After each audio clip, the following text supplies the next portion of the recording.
నమస్కారం, నా న్యూస్ వార్తలకు స్వాగతం. ముందుగా వార్తల్లోని ముఖ్యాంశాలు. కల్వకుంట్ల కుటుంబంపై నాయుడి రాజేందర్ రెడ్డి వ్యాఖ్యలు. కల్వకుంట్ల కుటుంబానికి రాజకీయ బహిష్కరణ తప్పదని వెల్లడి. ఒకప్పుడు కాళ్లు పట్టుకుని ఇప్పుడు విమర్శలు చేస్తున్నారని ఫైర్. తెలంగాణ ఉద్యమంలో కేటీఆర్ ఎక్కడాని ప్రశ్నించిన నాయుడి రాజేందర్ రెడ్డి. ప్రజల పక్షాన పోరాడేది బీజేపీ మాత్రమే అన్న రఘునందన్ రావు. ప్రజల విశ్వాసం కోల్పోయిన కాంగ్రెస్ అని వ్యాఖ్యలు. హామీలు అమలు చేయడంలో కాంగ్రెస్ విఫలమైందని విమర్శ. ప్రజల కోసం పోరాడే ఏకైక పార్టీ బీజేపీ అని వెల్లడి. నీటి ప్రాజెక్టుల విమర్శలకు చంద్రబాబు కౌంటర్. నీటి అంశాల్లో రాజకీయాలు చేయొద్దని చంద్రబాబు సూచన. దేవాదుల కల్వకుర్తి ప్రాజెక్టులు నేనే ప్రారంభించానన్న చంద్రబాబు. దూరాల నీటితో మహబూబ్నగర్కు సరఫరా చేస్తామని వ్యాఖ్య. పోలవరం మిగులు నీటిపై అభ్యంతరాలు సరికాదన్న చంద్రబాబు. రాయలసీమ గొంతు కోసారని చంద్రబాబు రేవంత్ పై అవినాష్ వ్యాఖ్యలు. సీమకు రావాల్సిన 111 టీఎంసీలు ఎక్కడాని ప్రశ్న. జల హక్కులపై కేంద్రం స్పష్టత ఇవ్వాలని డిమాండ్. రాజకీయాల కోసం సీమను బలి చేస్తున్నారని వ్యాఖ్య. వైసీపీ రాజకీయ భవిష్యత్తు ముగింపు దశలో ఉందని దీపక్ రెడ్డి విమర్శలు. రెడ్ బుక్ రాజ్యాంగం అంటూ వైసీపీ నాటకం ఆడుతోందని వ్యాఖ్య. ప్రజలను తప్పుదో పట్టించే డ్రామాలు ఆడుతోందని దీపక్ విమర్శ. వైసీపీ ప్యాకప్ కు సిద్ధమైందని వెల్లడి. జనగాం సభలో కేటీఆర్ చేసిన వ్యాఖ్యలు మతి లేకుండా అహంకారంతో మాట్లాడినట్టుగా ఉన్నాయని సంపత్ కుమార్ తీవ్రంగా మండిపడ్డారు. రాహుల్ గాంధీ, ముఖ్యమంత్రి రేవంత్ రెడ్డిపై కేటీఆర్ చేసిన వ్యాఖ్యలను తాను తీవ్రంగా ఖండిస్తున్నానన్నారు. అరవడాలు కరవడాల రాజకీయాలకి ఇటీవల ఎన్నికల్లో ప్రజలు గుణపాఠం చెప్పారని గుర్తు చేశారు. అసెంబ్లీలో కూడా కేటీఆర్ తీవ్ర పదజాలం వాడుతున్నారని, ఇది సభా సంప్రదాయాలకు విరుద్దమన్నారు. ఈ అంశంపై సభా హక్కుల ఉల్లంఘన నోటీసులు ఇచ్చి విచారణ చేయాలని స్పీకర్ను కోరినట్లు తెలిపారు. రాజకీయ విమర్శలకు కూడా హద్దులుంటాయని, ప్రజాస్వామ్యాన్ని గౌరవించాల్సిన బాధ్యత ప్రతి నాయకుడిపై ఉందని సంపత్ కుమార్ స్పష్టం చేశారు. నిన్న జనగామలో జరిగినటువంటి బీఆర్ఎస్ సమావేశంలో మాజీ మంత్రివర్యులు కల్వకుంట్ల తారక రామారావు గారు మాట్లాడిన భాష గాని పద్ధతి గాని పరిశీలిస్తే మితిమీరి మతి తప్పి బల్పెక్కువ మాట్లాడినట్టుగా తెలుస్తా ఉంది స్పష్టంగా. ఎవరి గురించి మాట్లాడుతా ఉన్నాం, ఏ స్థాయిలో మాట్లాడుతున్నాం, మన స్థాయి ఏంది అనేటువంటి విచక్షణ కోల్పోయి మా రాహుల్ గాంధీ గారి గురించి కానీ, గౌరవ ముఖ్యమంత్రి రేవంత్ రెడ్డి గారి గురించి కానీ మాట్లాడడానికి తీవ్రంగా ఖండిస్తూ, మొన్నటి ఎన్నికలే చూసినాం మనం. ఈ అరవడాలు కరవడాలు ఎక్కువ చేసినందుకే కేటీఆర్ కు బుద్ధి చెప్పి జూబ్లీహిల్స్ ఎన్నికల్లో పరువు పనిచేసారు. నిన్న జరిగినటువంటి సర్పంచ్ ఎన్నికల్లో మళ్లీ అడ్రస్ గల్లంతు చేశారు. అయినా బుద్ధి రాక నైరాశ్యంలో ఓటమి చెందినటువంటి నైరాశ్యంలో అడ్డగోలు మాటలు మాట్లాడి, ఈ హౌల మాటలు మాట్లాడినందుకే కొన్నిసార్లు అనాల్సి వచ్చింది. నేను నాలుగు కోస్తాం, అది కోస్తాం, ఇది కోస్తామని. ఈ హౌల మాటలు బంద్ చేస్తే అందరూ కూడా అదే పద్ధతిలో ఉంటారు. ఈ బుద్ధి లేని పాటలు బంద్ చేసి శాసనసభను కూడా దయచేసి నేను శాసనసభ స్పీకర్ గారికి విజ్ఞప్తి చేస్తా ఉన్నా, ఒక మాజీ శాసనసభ్యుడిగా, శాసనసభ కాదది బూతుల సభ అంటాడు. అంటే శాసనసభనే అగౌరవపరిచే విధంగా సభా హక్కుల నోటీస్ ఇచ్చి పిలిపించి విచారించవలసిందిగా విజ్ఞప్తి చేస్తా ఉన్నా. ఒక వ్యక్తి మీద ఉన్నటువంటి ద్వేషాన్ని, అక్కసును, అసూయను శాసనసభ అనే వ్యవస్థ మీద చూపించి శాసనసభ గౌరవ మర్యాదల్ని కించపరిచే విధంగా కలంకంగా మాట్లాడిన కనుక స్పీకర్ గారు వెంటనే పిలిపించి చర్యలు తీసుకోవాల్సిందిగా విజ్ఞప్తి చేస్తూ, ఇంకొకసారి ఇటువంటి పదజాలం గాని మాటలు గాని మితిమీరి వ్యవహారాలు చేస్తే మాత్రం తీవ్రంగా ఉంటుంది, ప్రత్యక్షంగా చూపించవలసి వస్తుంది అన్న విషయాన్ని కూడా గుర్తు చేస్తూ, రిపీట్ అయితే మాత్రం తోడుకలు తీయాల్సి వస్తుంది బిడ్డ అని చెప్పి తీవ్ర పదజాలంతో హెచ్చరిస్తా ఉన్నాం. రానున్న రోజుల్లో కల్వకుంట్ల కుటుంబానికి రాజకీయ బహిష్కరణ తప్పదని ఎమ్మెల్యే నాయని రాజేందర్ రెడ్డి సంచలన వ్యాఖ్యలు చేశారు. ఒకప్పుడు అదే కుటుంబం వద్దకు వెళ్లి కాళ్లు పట్టుకుని ఇప్పుడు వారినే విమర్శించడం సరికాదన్నారు. కేటీఆర్ వరంగల్ కు వస్తే చెప్పులతో కొట్టిస్తానంటూ తీవ్ర స్థాయిలో వ్యాఖ్యలు చేశారు. గాంధీ కుటుంబం గురించి మాట్లాడే అర్హత కేటీఆర్ కు లేదని అన్నారు. తెలంగాణ ఉద్యమ సమయంలో కేటీఆర్ ఎక్కడ ఉన్నాడో ప్రజలకు తెలుసన్నారు. తాము మాట్లాడడం మొదలు పెడితే వారు ఆత్మహత్య చేసుకునే పరిస్థితి వస్తుందని వ్యాఖ్యానించారు. ఈ వ్యాఖ్యలు రాజకీయ వర్గాల్లో తీవ్ర చర్చకు దారితీస్తున్నాయి. నిన్న కేటీఆర్ గారు మాట్లాడిన భాష తీరు రాహుల్ గాంధీ గారి మీద నిజంగా కూడా ఈ రాను ఈ కుటుంబ బహిష్కరణ జరుగుతుంది కావచ్చు చూడబోతే. వాళ్ళ చెల్లో దిక్కు ఏం మాట్లాడుతుంది. ఒక మహిళ అయ్యే ఉండి పీకి ఏం కట్టలు కట్టినని ఒకతంట ఒక ఆమె. ఈయనను రాహుల్ గాంధీ గారిని పట్టుకొని ఆ కుటుంబాన్ని ఇంటికి మీరు తెలంగాణ ఇయ్యగానే ఇంటికి పోయి కాళ్ళు పట్టుకున్న మీరు మరి ఈ మూర్ఖులను ఏమనాలో అర్థం కావట్లే. కానీ ఒక్కటైతే చెప్పగలుగుతా, మీ భాష తీరు తెలంగాణ వచ్చినప్పటి నుండి అతి చిల్లరగా తీరుగా మీ కుటుంబం ఈ మాటలు మాట్లాడటం రాబోయే రోజులలో వరంగల్ కనుక వస్తే బిడ్డ అని అనుకుంటాను. చెప్పులతోటి కొట్టి పంపించకపోతే అడుగు నా పేరు, చెప్పులతోటి కొట్టిస్తా నిన్ను. నువ్వు రాహుల్ గాంధీ కుటుంబం గురించి ఏమి తెలుసు అని చెప్పి నువ్వు మాట్లాడుతున్నావు. తెలంగాణ ఉద్యమం అప్పుడు ఎక్కడున్నావు నువ్వు? అప్పుడు అధికారులను అట్లా తిట్టినావు. ఇప్పటికీ ఆ క్లిప్పింగ్లు చూసి ఏమి బతుకురా మీది? మారారు అదిగా బుద్ధి సిగ్గు శరం లజ్జ ఇంకా రావట్లేదా మీకు? ఇంతమంది ఇన్ని చేసినా కానీ నోటికి ఏదొస్తే అది మాట్లాడటమేనా? సంస్కారం సభ్యత లేదు. మేము అనలేవురా తిట్టలేమా? నేను తిట్టలేకనా? అందులో పిహెచ్డీలు చేసినాం. వల్ల మేము మా దాంట్లో అంతమంది ఉన్నారు పిహెచ్డీలు చేసిన వాళ్ళు. మేము తిట్టుడు మొదలు పెడితే బిడ్డ మీరు ఆత్మహత్యలు చేసుకోవాలి, మీ బతుకులు కానీ మీ ఏంటి చెప్తే మరి నోరు వెళ్తే పోనీ అని చెప్పి కక్ష సాధింపు చర్యలు ఉండొద్దు కదా అని చెప్పి మా ముఖ్యమంత్రి గారు ఓపికతోటి జట్టుకుంటూ పోతుంటే ఒక్కడన్నా ఆయవన్న ఉన్నాడు. అలా ఒక్కడన్నా జిల్లా గురించి కొట్లాడి తెచ్చేటోడు వాళ్ళు ఉన్నాడు. ఇలా మేము నెలకోసారి పెడుతున్నాం రివ్యూ మీటింగ్లు, 2 నెలలకోసారి పెట్టుకుంటున్నాం. అభివృద్ధి మీద ఏదో మీటింగులు పెట్టుకొని వదిలిపెట్టడం కాదు. ఖమ్మం జిల్లాను సస్యశ్యామలం చేయాలనే లక్ష్యంతో కేసీఆర్ హయాంలో సీతారామ సాగర్ ప్రాజెక్టు 90% పూర్తయిందని కేటీఆర్ అన్నారు. కానీ ప్రస్తుతం జిల్లాలో ఉన్న 3 మంత్రులు కమిషన్ల కోసం ఆ ప్రాజెక్టును పక్కన పెట్టేశారని ఆరోపించారు. 30% కమిషన్ వసూలు చేసి జేబులు నింపుకోవడమే తప్ప జిల్లాకు ఉపయోగపడే పనులు చేయడం లేదని విమర్శించారు. ఈ నిర్లక్ష్యం వల్ల రైతులు తీవ్రంగా నష్టపోతున్నారని అన్నారు. సీతారామ సాగర్ పూర్తయితే ఖమ్మం జిల్లాకు శాశ్వత సాగునీటి భద్రత లభిస్తుందని తెలిపారు. ప్రభుత్వ వైఫల్యాల వల్ల కీలక ప్రాజెక్టులు నిలిచిపోతున్నాయని కేటీఆర్ వ్యాఖ్యానించారు. నేను ఒక్కసారి మీరు దయచేసి ఆలోచించాలని కోరుతా ఉన్నా. 2 ఏళ్ళు అయిపోయింది. ఎన్ని ఈస్ట్ మన్ కలర్లో సినిమాలు చూపెట్టారు. అద్భుతమైన రంగుల కలర్ లాంటి సినిమా. మీకు ఇది ఇస్తాం, అది ఇస్తాం, అది చేస్తాం, ఇది చేస్తాం. 2 ఏళ్లలో ఏం చేశారు ఖమ్మానికి నేను అడుగుతున్నా. ఈ జిల్లాలో కేసీఆర్ గారు 7.5 లక్షల ఎకరాలకు నీళ్లు ఇవ్వాలని చెప్పి, గోదావరి జలాల మీద పూర్తి హక్కు ఖమ్మం జిల్లాకి దక్కాలని చెప్పి, ఎందుకంటే మీ తర్వాత కిందికి ఆంధ్రాకి, ఆంధ్రా నుంచి కిందికి సముద్రంలోకి నీళ్లు పోతాయి.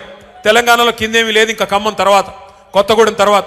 కాబట్టి మన నీళ్లు, మన గోదావరి నీళ్లు మరి ఏవైతే పూర్తి స్థాయిలో ఖమ్మం జిల్లాకి దక్కాలో దానికోసం సీతారామ సాగర్ అనే ప్రాజెక్టును అద్భుతంగా డిజైన్ చేసి 7.5 లక్షల ఎకరాలు, కొత్తగా 3,40,000 ఎకరాల ఆయకట్టు, అట్లాగే స్థిరీకరించబడే ఆయకట్టు ఏదైతే ప్రస్తుతం కృష్ణ కింద ఉందో, ఎన్ఎస్పి కింద ఉందో దాన్ని కూడా స్థిరీకరించడానికి మరొక 3.5 లక్షల ఎకరాలకి, మొత్తం కలిపి 7.5 లక్షల ఎకరాలకి నీళ్ళిచ్చే ప్రతిపాదించే ప్రాజెక్టు సీతారామ సాగర్. ఏనుగెళ్ళింది తోక చిక్కింది అన్నట్టు 90% పనులు కేసీఆర్ గారే పూర్తి చేసినారు.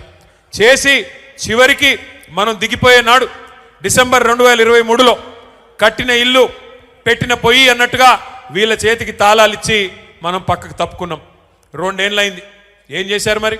అశ్వారావుపేటలో ఈరోజు నిజానికి ఒక్క సీతారామ సాగర్ ద్వారా 1,30,000 ఎకరాలకి నీళ్ళు ఇచ్చేదానికి కేసీఆర్ గారు డిజైన్ చేశారు. సత్తుపల్లి నియోజకవర్గంలో కల్లూరు కావచ్చు, వేంసూరు కావచ్చు, పెనుబల్లి కావచ్చు, 4 మండలాల్లో 40,000 ఎకరాలకు నీళ్ళు ఇవ్వడానికి సీతారామ సాగర్ని కేసీఆర్ గారు డిజైన్ చేశారు.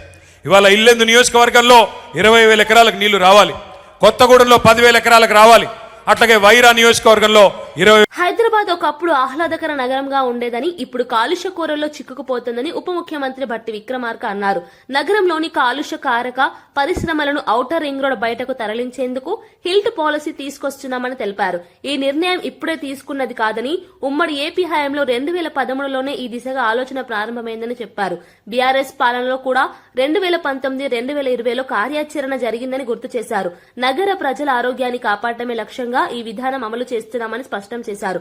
హైదరాబాద్ ను పర్యావరణ హిత నగరంగా మార్చడమే ప్రభుత్వ ఉద్దేశమన్నారు. ఒకప్పుడు ఆహ్లాదకరమైన వాతావరణానికి మారుపేరుగా నిలిచిన హైదరాబాద్ లో గత కొంతకాలంగా వాయు కాలుష్యం ప్రమాదకరంగా మారింది. ఇది అందరూ మాట్లాడుతూ ఉన్నారు. బాలానగర్, జీడిమెట్ల వంటి ప్రాంతాల్లో కాలుష్య స్థాయి నిర్దేశక ప్రమాణాలకు మించిపోయింది. కాలుష్య నివారణపై సుప్రీంకోర్టు, హైకోర్టు మరియు ఎన్జీటీలు పలు సూచనలు చేయడంతో ప్రభుత్వంలో ఓఆర్ఆర్ లోపల కాలుష్యం తగ్గించే చర్యలు చేపట్టాయి. అధ్యక్ష, ఇది ఈనాటి నిర్ణయాలు కాదు. ఈ నిర్ణయాలన్నీ కూడా ఈ పరిశ్రమలు ఇక్కడ నుంచి బయటకు తీసుకొని పోవడం కోసం ఆనాటి ఉమ్మడి రాష్ట్రంలో ఈ కాలుష్యాన్ని దృష్టిలో పెట్టుకొని, ఎన్జీటీ వాళ్ళు ఇచ్చిన సూచనలు దృష్టిలో పెట్టుకొని, మారుతున్నటువంటి పరిస్థితులు దృష్టిలో పెట్టుకొని ఆనాటి ఉమ్మడి రాష్ట్రంలో 2012 జూలై 28న ఒక జీవోను ఇష్యూ చేసింది అధ్యక్ష. GO number 508. పరిశ్రమల శాఖ కమిషనర్ నేతృత్వంలో కమిటీని ఏర్పాటు చేసి ఆ కమిటీలో FAPCCI, federation of Andhra Pradesh chambers of commerce, ఫ్యాప్సియా, అసోసియామ్, హెచ్ఎండిఏ, జిహెచ్ఎంసీ కమిషనర్లు మరియు pollution control board member secretary సభ్యులుగా వేసి ఈ ఎన్జిటి, హైకోర్టు, సుప్రీంకోర్టు ఇచ్చిన సూచనల పైన ఈ పరిశ్రమ పైన ఒక విధానపరమైన నిర్ణయాలు తీసుకొని చెప్పండి అని ఒక కమిటీ. ఆ కమిటీ వాళ్ళంతా కూర్చొని ఒక విధానపరమైన నిర్ణయం తీసుకొని అదే 2013లో ఒక నిర్ణయం తీసుకొని ప్రభుత్వ దృష్టి తీసుకొచ్చి ఒక జియో ఇష్యూ చేశారు. ఆ జియో ఏంటంటే జియో ఎంఎస్ నెంబర్ 20 నగరంలోని కాలుష్య కారక పరిశ్రమలకి ఓఆర్ఆర్ బయటికి పంపించాలని నిర్ణయించింది. దానికి అనుగుణంగా తెలంగాణ రాష్ట్ర పరిశ్రమ మౌలిక సదుపాయాల అభివృద్ధి సంస్థ నగర బయట ఆధునిక పర్యావరణ హిత పరిశ్రమ పార్కులకు అభివృద్ధి చేయాలని నిర్ణయం చేసింది. అధ్యక్ష, ఇది ఆనాడు ఉమ్మడి రాష్ట్రంలో 2012-13 తీసుకున్న నిర్ణయం. ఆ తర్వాత రాష్ట్ర బైఫర్కేషన్ జరిగింది. కడప డిఆర్సీ సమావేశంలో రాయలసీమ లిఫ్ట్ ఇరిగేషన్ అంశంపై YCP MP YS Avinash Reddy తీవ్రంగా స్పందించారు. చంద్రబాబు నాయుడు, రేవంత్ రెడ్డి కలిసి రాయలసీమ గొంతు కోశారని ఆరోపించారు. సీమకు హక్కుగా రావాల్సిన 111 టీఎంసీల నీరు రావడం లేదని అన్నారు. ఈ అన్యాయంపై కేంద్ర, రాష్ట్ర ప్రభుత్వాలు స్పష్టత ఇవ్వాలని డిమాండ్ చేశారు. రాయలసీమ ప్రజలు తీవ్ర నీటి సమస్యలతో బాధపడుతుంటే రాజకీయ లాభాల కోసం ప్రాజెక్టులను అడ్డుకుంటున్నారని విమర్శించారు. ఈ వ్యాఖ్యలు జల రాజకీయాల్లో మళ్లీ దుమారం రేపుతున్నాయి. తెలంగాణ ముఖ్యమంత్రి గారు మాట్లాడిన తర్వాత తాను, ఆంధ్రప్రదేశ్ ముఖ్యమంత్రిగా చంద్రబాబు నాయుడు గారు మేమిద్దరం క్లోజ్డ్ రూమ్లో కూర్చొని రాయలసీమ ఎత్తిపోతలకు పూర్తిగా సమాధి కట్టేసినాము, పూర్తిగా పనులు ఆపిచ్చేసినామని చెప్పి తెలంగాణ అసెంబ్లీ సాక్షిగా రేవంత్ రెడ్డి గారు ఏదైతే మరి స్పష్టం చేశారో ఆ మాట చెప్పినప్పటి నుంచి కూడా రైతుల్లో తీవ్రమైన అభద్రతాభావము, ఆందోళన ఉన్నాయి. రైతుల అభద్రతాభావము, రైతుల ఆందోళనను డిఆర్సీ ద్వారా ప్రభుత్వం దృష్టికి తీసుకెళ్లేందుకే మేమందరం వచ్చాం. మరి ముఖ్యంగా ఈరోజు మాకు ఎటువంటి అసలు ఏమాత్రం కూడా మా వాదన వినే పరిస్థితి కూడా అక్కడ కనిపించలేదు. ఈరోజు ప్రతి రైతులో కూడా ఆందోళన ఉంది. వర్షాలు బాగా పడినప్పుడు, శ్రీశైలంలో ఫ్లడ్ డేస్ ఎక్కువ ఉన్నప్పుడు తెలంగాణ పవర్ జనరేట్ చేసిన, తెలంగాణ ఎత్తిపోతల పథకాల్లో నీళ్లు ఎత్తిపోసుకున్నా మనం గ్రావిటీ ద్వారా తీసుకోవచ్చు. ఏది వర్షాలు బాగా పడినప్పుడు, ఫ్లడ్ డేస్ దాదాపు 150-180 రోజులు ఫ్లడ్ డేస్ ఉన్నప్పుడు ఇది సాధ్యం. కానీ ఫ్లడ్ డేస్ తక్కువ ఉన్నప్పుడు మన పరిస్థితి చాలా ఘోరంగా ఉంటుంది. మన ప్రాంతానికి 111 టీఎంసీలు రావాలా, ఎస్ఆర్బీసీకి సంబంధించి 19 టీఎంసీలు రావాలా, తెలుగు గంగకు సంబంధించి 39 టీఎంసీలు రావాలా, జిఎన్ఎస్ఎస్కి సంబంధించి 38 టీఎంసీలు రావాలా, చెన్నై డ్రింకింగ్ వాటర్కు 15 టీఎంసీలు రావాలా, కేసీ కెనాల్ ఏదైతే ఇక్కడ మనం శ్రీశైలం నుంచి మనం తీసుకుంటామో దానికి 10 టీఎంసీలు రావాలా, మొత్తం 111 టీఎంసీలు నీళ్లు మనకు రావాలా. మొత్తం కేసీ కెనాల్ రైతాంగం, జిఎన్ఎస్ఎస్ కింద ఆయకట్టు రైతాంగం, తెలుగు గంగ ఆయకట్టు అంటే బ్రహ్మం సాగరు, SR1, SR2 రైతాంగం, ఇన్ని లక్షల మంది రైతులు వీటి మీద ఆధారపడి ఉన్నారు. మరి ఇంత పెద్ద అంశాన్ని ఏమాత్రం అంటే మేము చర్చ మొదలు పెడితే 2 నిమిషాలు మా వాదన వింటానే రివర్స్ ఎదురుదాడికి మళ్ళా మేము సమాధానం ఇస్తే డైవర్షన్. రాష్ట్రంలోని క్రీడాకారులను అంతర్జాతీయ స్థాయికి తీసుకెళ్లేందుకు ప్రభుత్వం కృషి చేస్తోందని క్రీడల, యువజన సర్వీసుల శాఖ మంత్రి వాకిరి శ్రీహరి తెలిపారు. క్రీడలకు అవసరమైన మౌలిక వసతులు, శిక్షణ కేంద్రాల అభివృద్ధిపై ప్రత్యేక దృష్టి పెట్టామని చెప్పారు. ప్రతిభావంతులైన క్రీడాకారులకు ఆర్థిక సహాయం, కోచింగ్ సదుపాయాలు అందిస్తున్నట్లు తెలిపారు. గ్రామీణ ప్రాంతాల నుంచి అంతర్జాతీయ స్థాయి క్రీడాకారులు రావాలన్నదే ప్రభుత్వ లక్ష్యమన్నారు. యువత క్రీడల్లో రాణిస్తే రాష్ట్రానికి గౌరవం పెరుగుతుందని పేర్కొన్నారు. స్పోర్ట్స్ పర్సన్ కి అవకాశం వచ్చినప్పుడు వారి ప్రతిభ చూపించాలా, అవకాశాన్ని క్రియేట్ చేయాలా, వెతకాలా, వచ్చినప్పుడు పరిపూర్ణంగా అవకాశాన్ని వాడుకోవాలా. క్రీడలలో మీరు నైపుణ్యం కనబరచండి. మీకంతా తెలుసు, దిక్కత్ జరీన్ గాని లేకపోతే సిరాజ్ గాని డిఎస్పీ జాబ్లు ఇచ్చి వాళ్ళని సత్కరించుకున్నాం.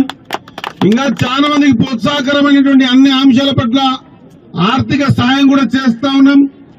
మీ ఆటలు ఇక్కడ భద్రాద్రి కొత్తగూడ వరకే, మణుగూరు వరకే ఉండకూడదు. ఇక్కడ నుంచి రాష్ట్రానికి దేశానికి కూడా ఆడేటువంటి స్థైర్యం, ధైర్యం, నైపుణ్యం నేను అనుకుంటున్నా మణుగూరులో ఉంది అని నేను విశ్వసిస్తా ఉన్నా.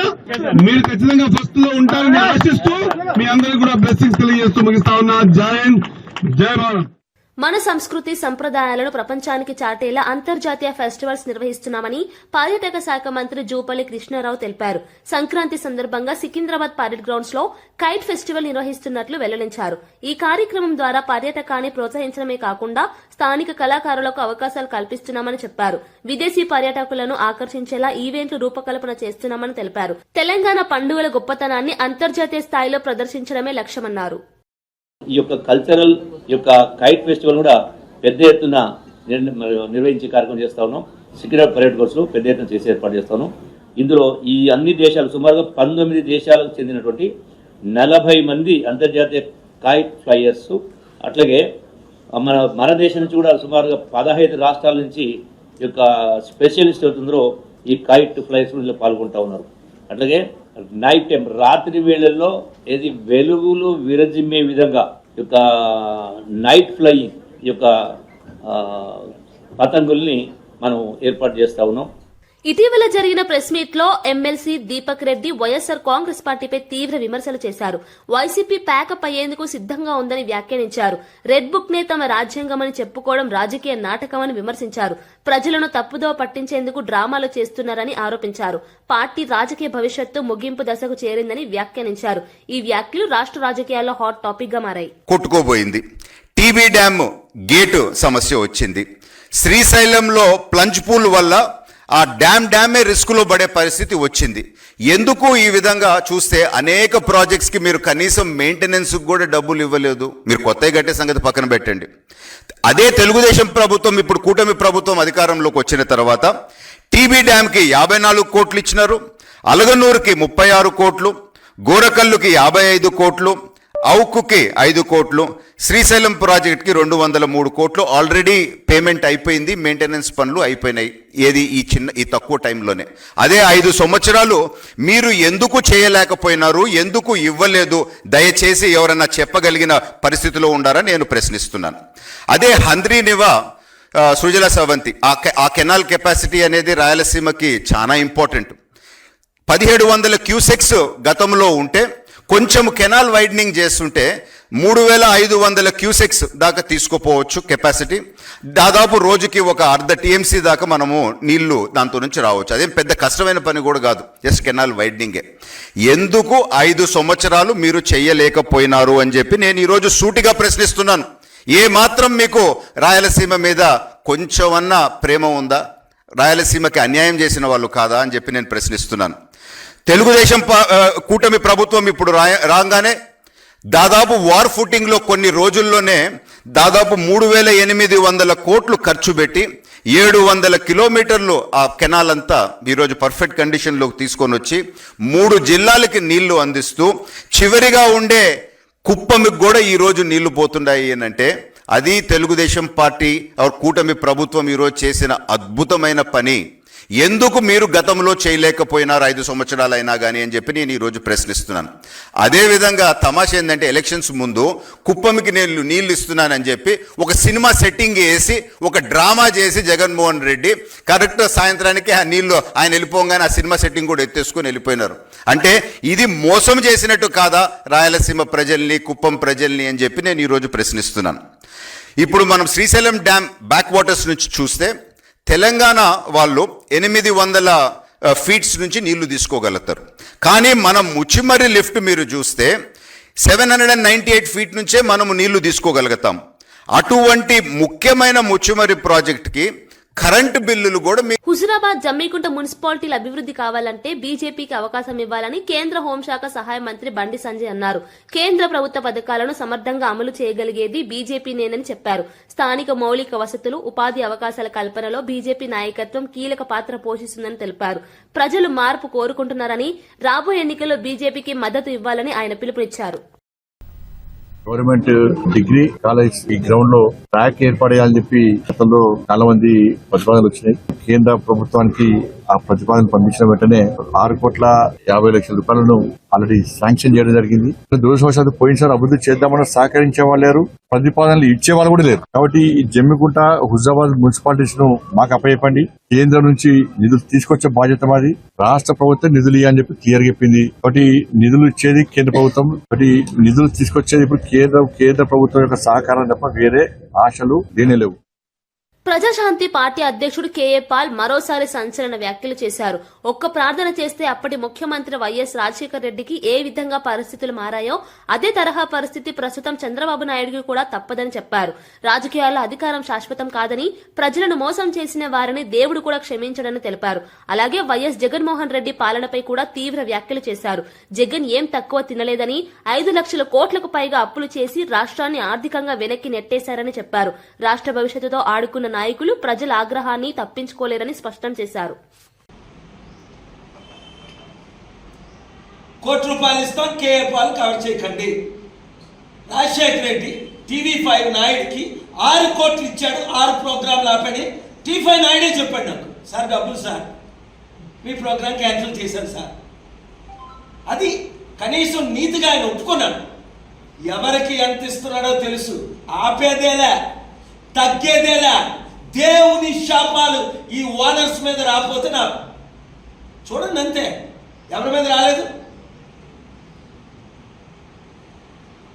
Thank you very much. BJP జాతీయ కార్యవర్గ సభ్యుడు రఘునందన్ రావు కాంగ్రెస్, బీఆర్ఎస్ పార్టీలపై తీవ్ర విమర్శలు చేశారు. ప్రజల్లో కాంగ్రెస్ పార్టీపై విశ్వసనీయత పూర్తిగా పోయిందని, ఇచ్చిన హామీలను అమలు చేయడంలో ఆ పార్టీ విఫలమైందని చెప్పారు. అధికారంలోకి వచ్చినప్పటి నుంచి కాంగ్రెస్ ప్రజల సమస్యలను పక్కన పెట్టి రాజకీయ లెక్కలకే ప్రాధాన్యమిస్తోందని వ్యాఖ్యానించారు. ఇక బీఆర్ఎస్ పార్టీపై కూడా రఘునందన్ రావు విమర్శలు గుప్పించారు. గత పాలనలో ప్రజలకు భారంగా మారిన పార్టీగా బీఆర్ఎస్ గుర్తింపు పొందిందని, అప్పులు, పన్నుల భారంతో ప్రజలను ఇబ్బందులకు గురి చేసిందని చెప్పారు. తెలంగాణ ప్రజలకి ఇంట్లోకే ఇష్టం లేనప్పుడు బయట గురించి మాట్లాడే ఉంటది. టెక్నికల్ ఎవిడెన్స్ లేకుండా మీరు ఎన్ని గంటలు ప్రశ్నిస్తారు? ఆయా కంపెనీల సీఈఓలను పిలిచి వాళ్ళకు వచ్చిన లెటర్లని, మెయిల్లని తీసుకుంటే that will become a technical evidence. ఇలా కొండలరెడ్డి గారికి సిట్ నోటీసులు, రేపు హాజరు కావాలి. ఎల్లుండి కొండలరెడ్డి గారి డ్రైవర్ను ప్రశ్నించారు, అవతల ఎల్లుండి రేవంత్ రెడ్డి గారు గన్మెన్ ను ప్రశ్నించారు. ఎన్ని రోజులన్నా ఈ ప్రశ్నించుడు? ఫలితం ఎప్పుడు వస్తే చెప్పుండ్రి. కర్త కర్మ క్రియ ఏళ్ళన్నీ ఒక్కరికే చూపెడుతున్నాయి. ఒక్కరిని పిలిచేందుకు మీకు భయం అవుతుంది. సిట్కి ఇంటి అల్లుని ఫోన్ ఇవ్వడానికి ఇంటి ఆర్డర్ ఇంతకంటే ఫాల్తు పంచాయతీ ఉంటుందని అడిగింది బిడ్డ. SIT సిట్టా లేకపోతే CIT సిట్టా నాకైతే అర్థమైతలేదు. కాంగ్రెస్ ఇన్వెస్టిగేషన్ టీం ఏమైనా అవుతుందా, ఏమైతుందో అర్థమైతలేదు. వైఎస్ఆర్సీపీ కేంద్ర కార్యాలయం తాడేపల్లిలో మాజీ ముఖ్యమంత్రి, పార్టీ అధినేత వైఎస్ జగన్ సమక్షంలో జనసేన పార్టీకి చెందిన కీలక నేతలు వైఎస్ఆర్సీపీలో చేరారు.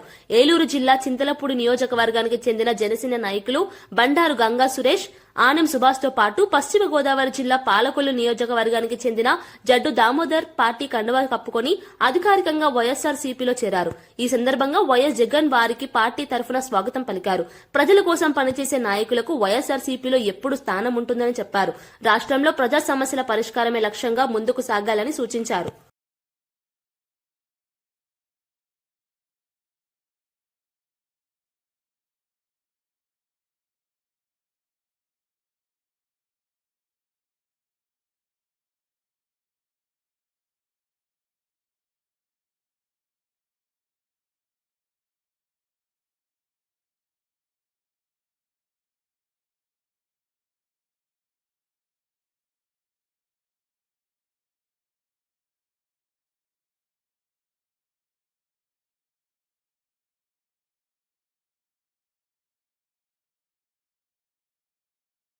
ముఖ్యమంత్రి చంద్రబాబు నాయుడు నీటి ప్రాజెక్టులు, అంతర్రాష్ట్ర అంశాలపై కీలక వ్యాఖ్యలు చేశారు.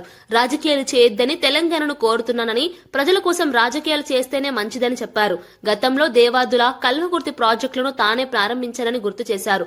RDS కు నీళ్లు రాకపోతే జూరాల నుంచి నీళ్లు తీసుకొచ్చి మహబూబ్ నగర్ కు సరఫరా చేశామని చెప్పారు. అలాగే నాగార్జున సాగర్ నుంచి నీళ్లు తీసుకొచ్చి హైదరాబాద్ కు అందించిన విషయాన్ని వివరించారు. పోలవరం ప్రాజెక్టుపై అభ్యంతరాలు చెప్పడం సరికాదని చంద్రబాబు స్పష్టం చేశారు. మిగిలిన నీటిని ఎవరైనా వినియోగించుకోవచ్చని, ఈ విషయంలో పోటీపడి మాట్లాడడం సరికాదని అన్నారు. నీటి సమస్యలపై అక్కడి ప్రజలు కూడా ఆలోచించాల్సిన అవసరం ఉందని చెప్పారు. Everything will be complete by January 27. All works will be completed by March 27. Phase 1. ఇవన్నీ మనం 41.15. ఆ తర్వాత ఏం చేయాలి? ఫేజ్ 2కి వెళ్తాం. మెయిన్ వైల్ ఏం చేయాలి వర్కౌట్ చేస్తాం. కానీ ఈరోజు ఫేజ్ 1 మనం పూర్తి చేసుకుంటే ఆపరేషనలైజ్ అవుతుంది ముందు. దీనికి ల్యాండ్ ఎక్విజిషన్ ఇవన్నీ కూడా కంప్లీట్ చేసుకుంటే కనీసం 119 టీఎంసీ నీళ్లు మనం ఇంపౌండ్ చేసుకోవచ్చు. గ్రావిటీతో ఈ నీళ్లు అన్ని ప్రాంతాలకు తీసుకునే అవకాశం ఉంటుంది. That is where we are working. వార్తలు ముగించే ముందు ముఖ్యాంశాలు మరోసారి. కల్వకుంట్ల కుటుంబంపై నాయుడి రాజేందర్ రెడ్డి వ్యాఖ్యలు. కల్వకుంట్ల కుటుంబానికి రాజకీయ బహిష్కరణ తప్పదని వెల్లడి. ఒకప్పుడు కాళ్లు పట్టుకుని ఇప్పుడు విమర్శలు చేస్తున్నారని ఫైర్. తెలంగాణ ఉద్యమంలో కేటీఆర్ ఎక్కడాని ప్రశ్నించిన నాయుడి రాజేందర్ రెడ్డి. ప్రజల పక్షాన పోరాడేది బీజేపీ మాత్రమే అన్న రఘునందన్ రావు. ప్రజల విశ్వాసం కోల్పోయిన కాంగ్రెస్ అని వ్యాఖ్యలు. హామీలు అమలు చేయడంలో కాంగ్రెస్ విఫలమైందని విమర్శ. ప్రజల కోసం పోరాడే ఏకైక పార్టీ బీజేపీ అని వెల్లడి.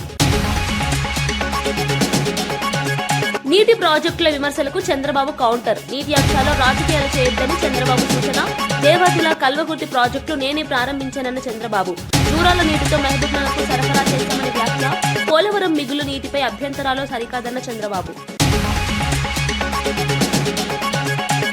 రాయలసీమ గొంతు కోసారని చంద్రబాబు రేవంత్ పై అవినాష్ వ్యాఖ్యలు. సీమకు రావాల్సిన 111 టీఎంసీలు ఎక్కడాని ప్రశ్న. జల హక్కులపై కేంద్రం స్పష్టత ఇవ్వాలని డిమాండ్. రాజకీయాల కోసం సీమను బలి చేస్తున్నారని వ్యాఖ్య. వైసీపీ రాజకీయ భవిష్యత్తు ముగింపు దశలో ఉందని దీపక్ రెడ్డి విమర్శలు. రెడ్ బుక్ రాజ్యాంగం అంటూ వైసీపీ నాటకం ఆడుతోందని వ్యాఖ్య. ప్రజలను తప్పుదోవ పట్టించే డ్రామాలు ఆడుతోందని దీపక్ విమర్శ. వైసీపీ ప్యాకప్ కు సిద్ధమైందని వెల్లడి. ఇవి ఈనాటి వార్తా విశేషాలు. మరో బులెటిన్ లో మళ్ళీ కలుద్దాం. నమస్కారం.